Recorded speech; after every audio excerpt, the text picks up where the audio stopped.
I have been a business owner for over 15 years. And in that time, with all of my companies, I have found myself wondering, where did the money actually go?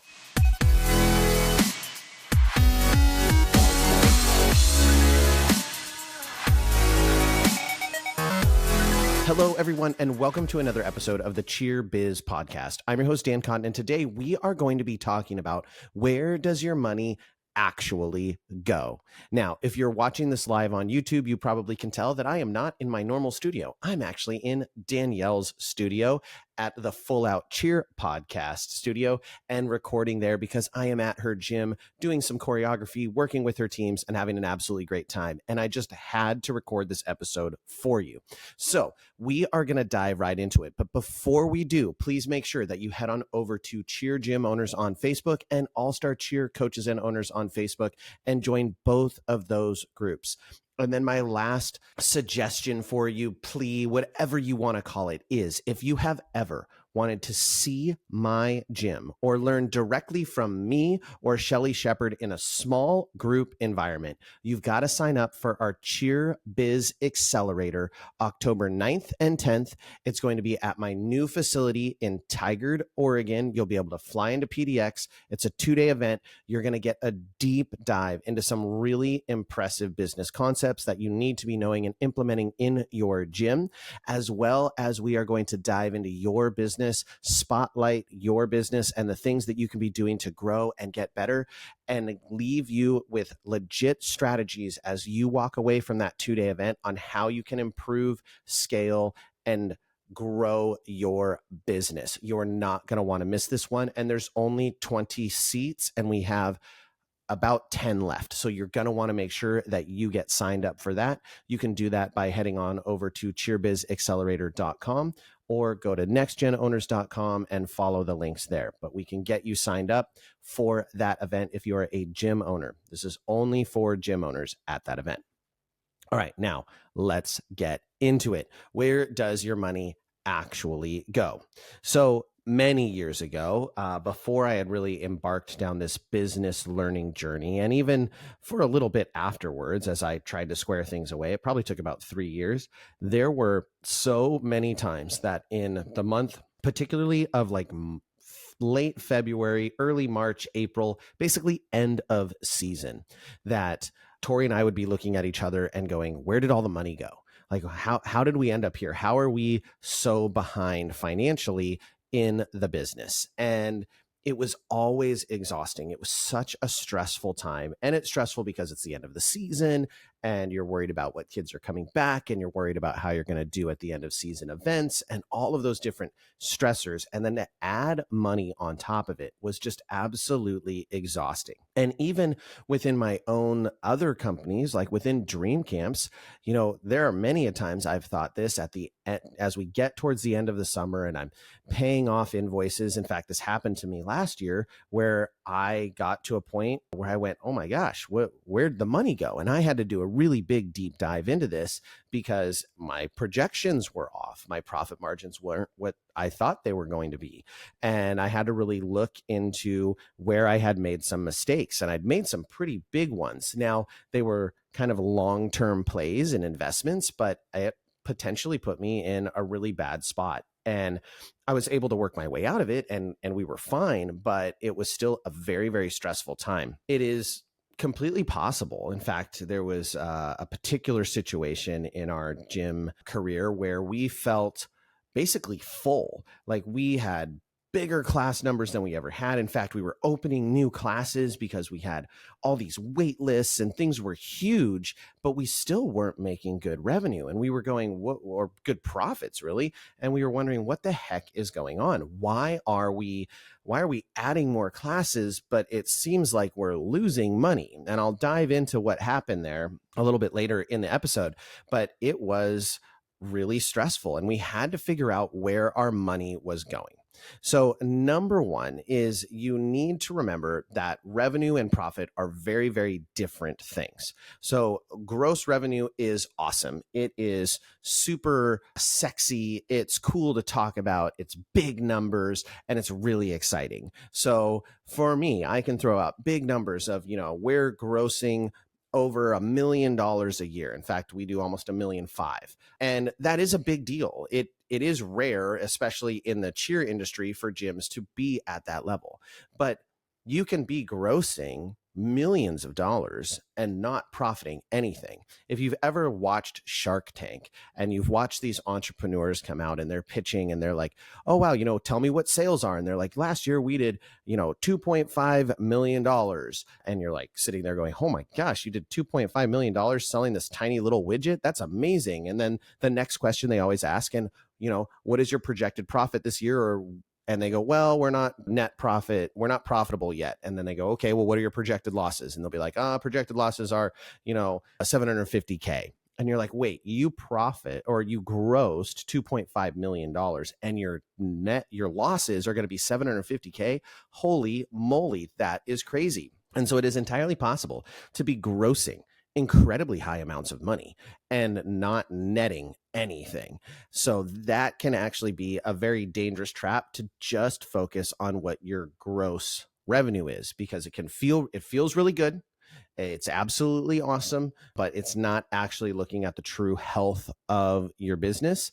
And so you can see big spikes in gross revenue, and that can actually, believe it or not, turn into a negative thing.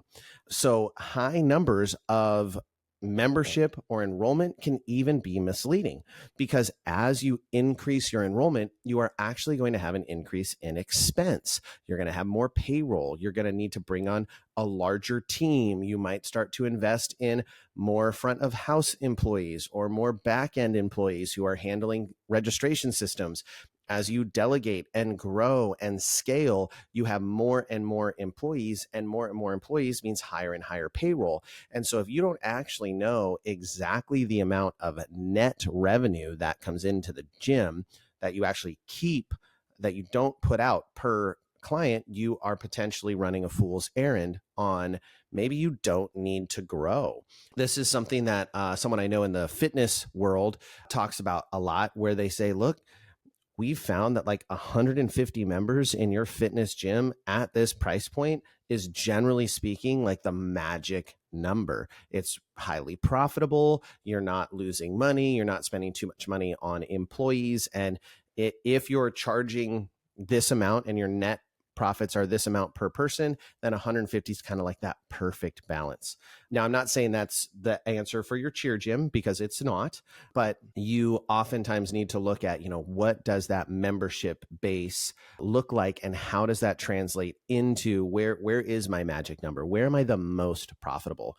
Because sometimes we can get really competitive with having high numbers and high enrollment, but with that high enrollment comes more and more expenses. So you got to kind of find exactly where that balance is.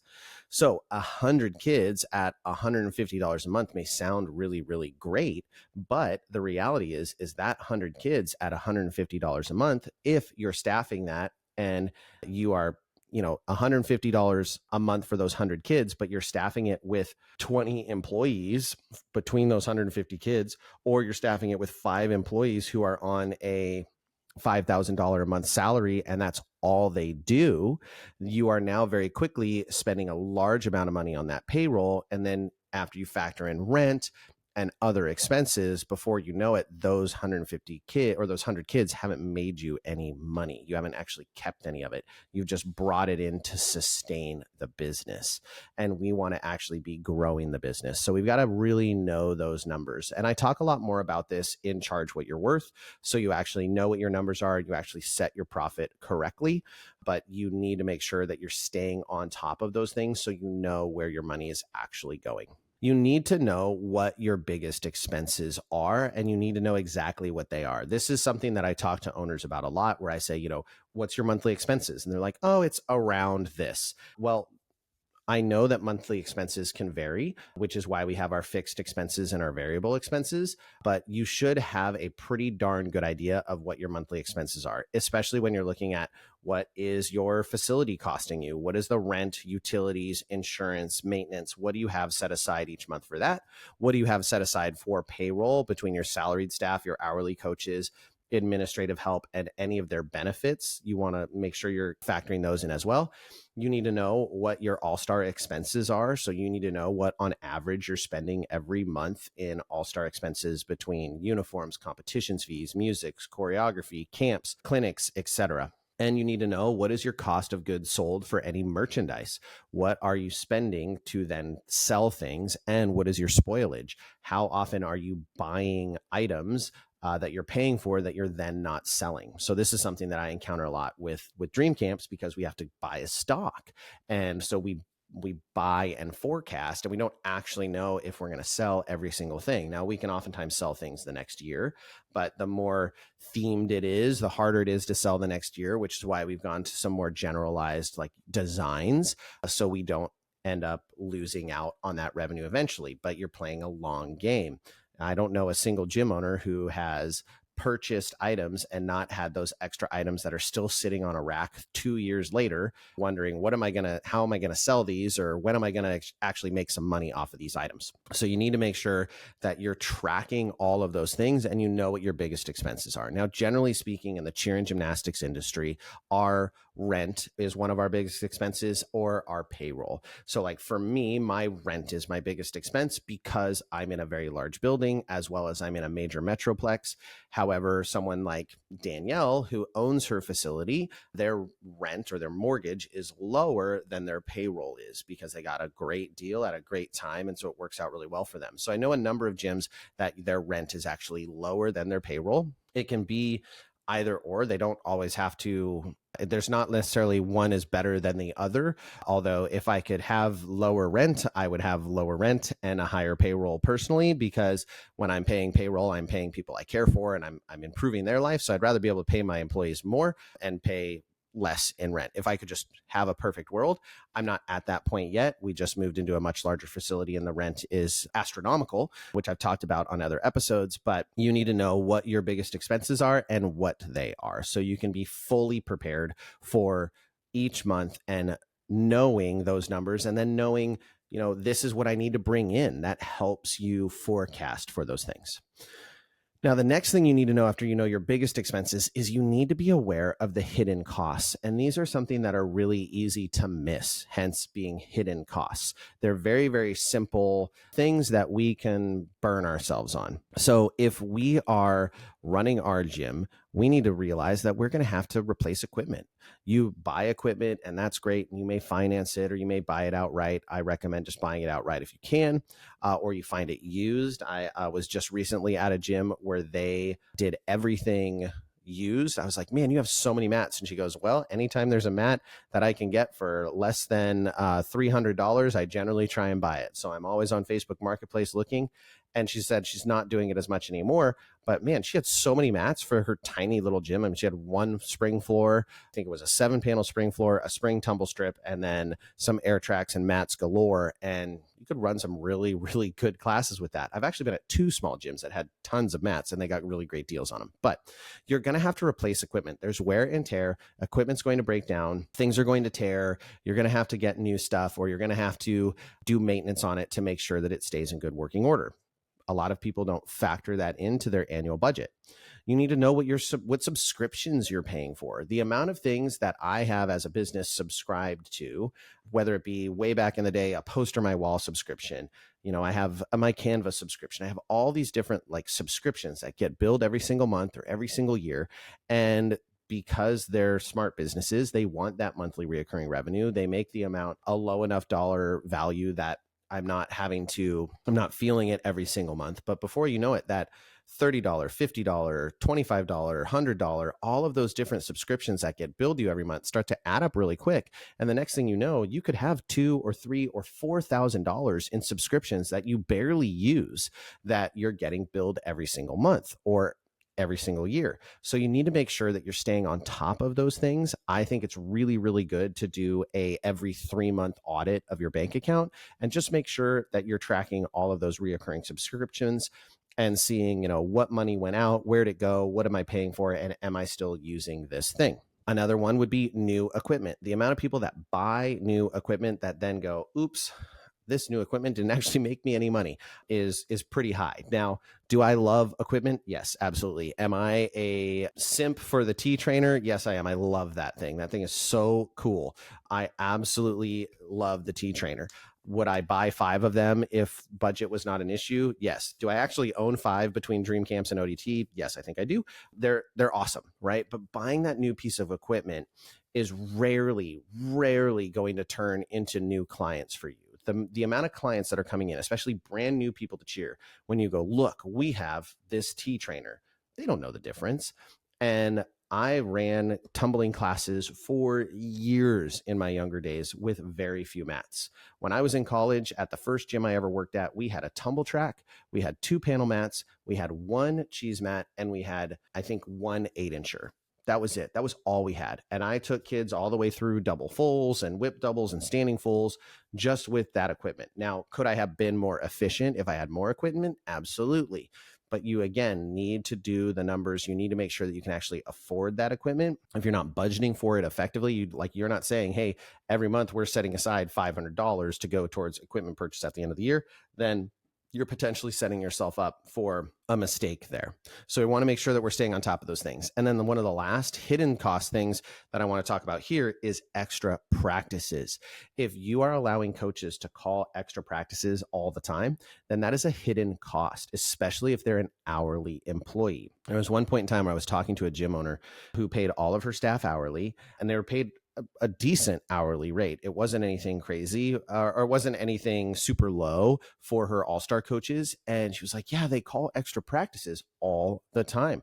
Like, we do at least 1 extra practice for 3 hours every week. And sometimes they'll do 2. And if we have NCA coming up, they'll practice every single day of the week. And before you know it, that employee has selected to make an extra $3,000 on their season. And if you have all of your employees doing that, you have 10 employees, all of a sudden you have $30,000 that you weren't expecting to pay. So you need to make sure that you are staying on top of those things. Extra practices, all of that stuff needs to be very, very strategic. And you need to know if that is something that is budgeted for. And no, you legally speaking, generally cannot say, sure, you can call an extra practice, but you're not going to get paid unless someone's on a salary. And even then there is some limitations on what you can do legally. You need to be very on top of that in terms of saying, yeah, you can work, but you're going to be working for free. Next thing you need to be really on top of is, what are your credit card processing fees? What are you paying in processing a card? Now, is this me saying don't use credit cards or don't take credit cards? Absolutely not. You should take credit cards for the convenience standpoint, but it's not uncommon to see a 3% processing fee on top of a, 10 cent per transaction. So these things add up. But if you're like me and you're doing $1 million in revenue a year and you're paying 3% of your $1 million in credit card processing fees, that's a really, really big number very quickly. So while 3% sounds really low, it can add up very, very quickly. And if you have not factored that in, if you haven't marked up your prices appropriately, or you're not passing that charge on and making sure customers know that there's a convenience fee of paying that electronic processing fee, if you're not doing that, you are potentially losing massive amounts of money.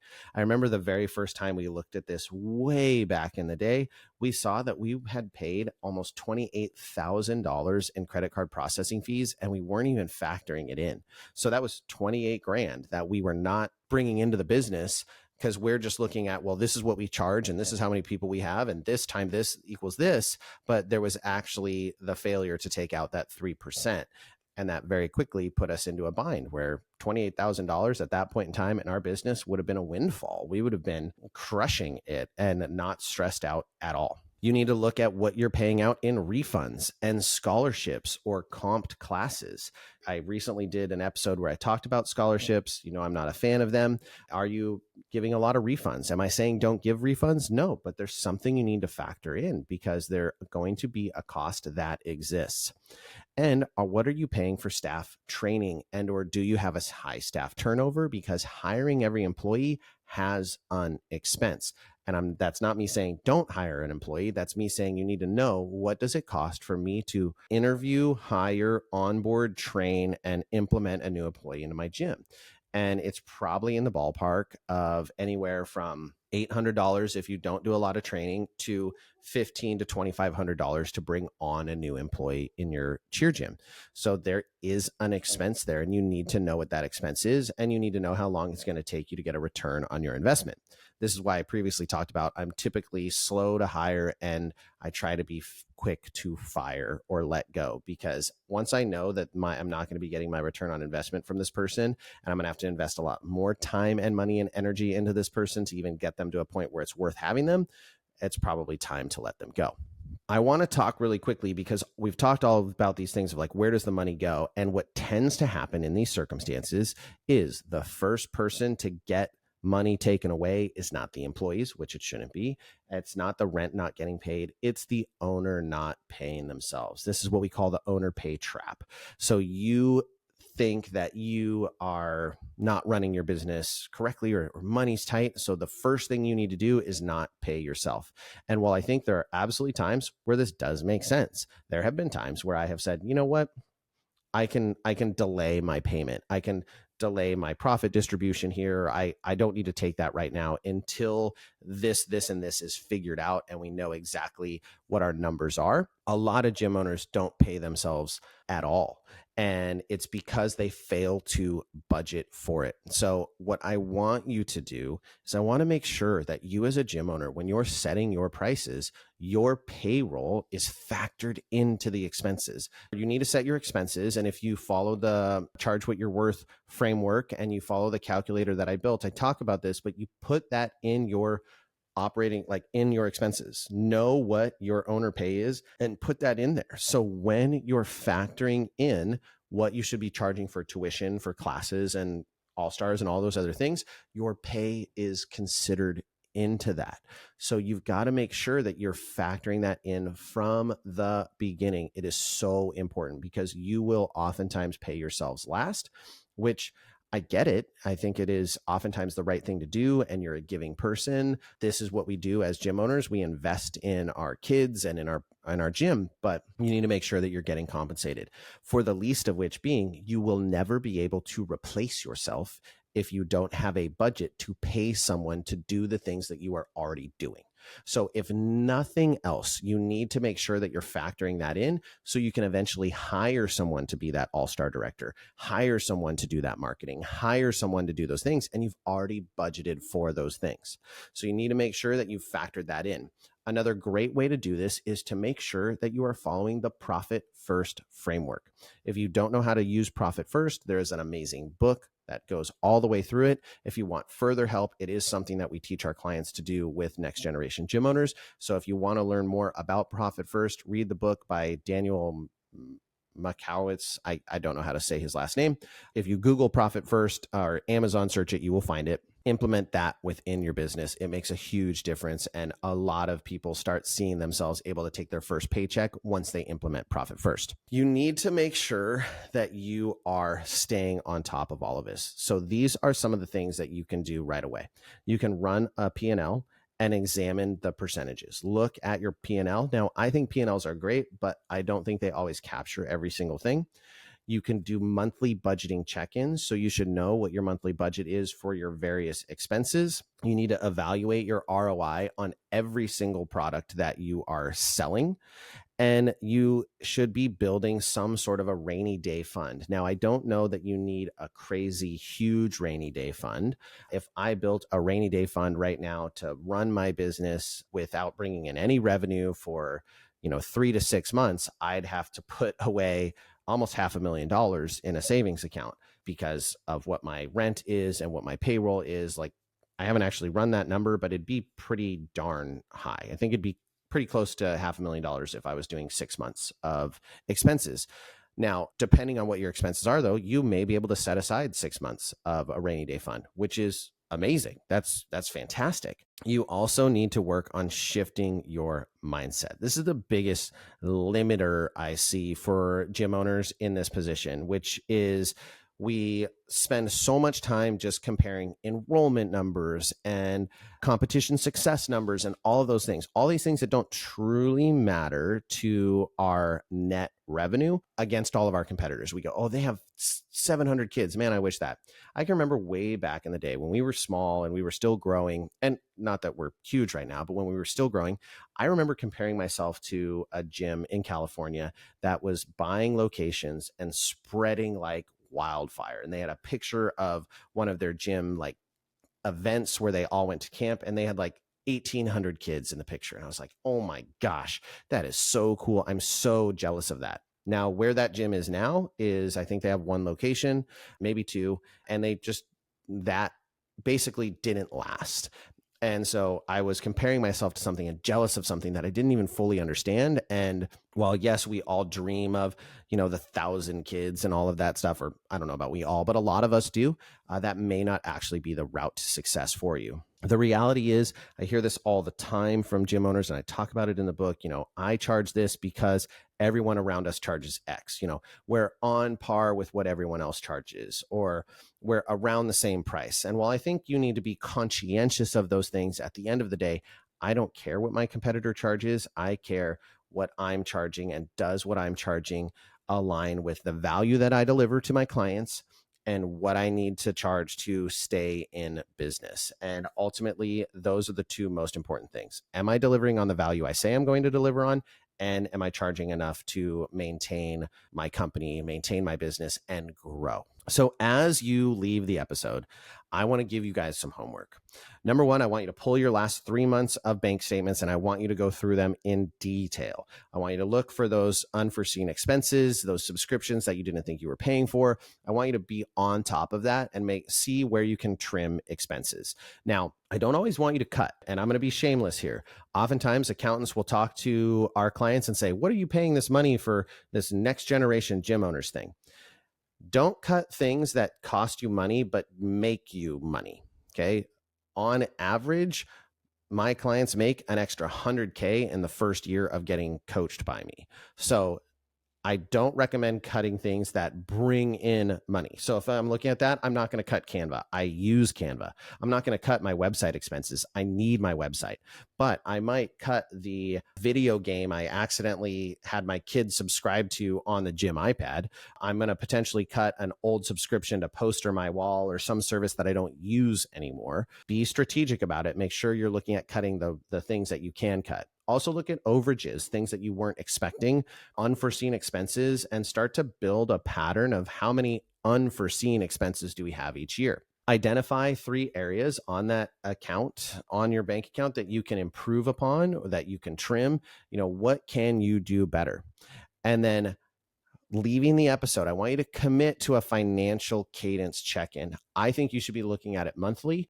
One of the things we teach our clients to do is to use our big sheet, which gives a whole bunch of detail about finances, but you should be checking in monthly on your finances, because otherwise you are that person who just never goes to the doctor, never gets a checkup, and you're just hoping you don't have something going on that if you addressed it sooner, you would be able to get through it okay.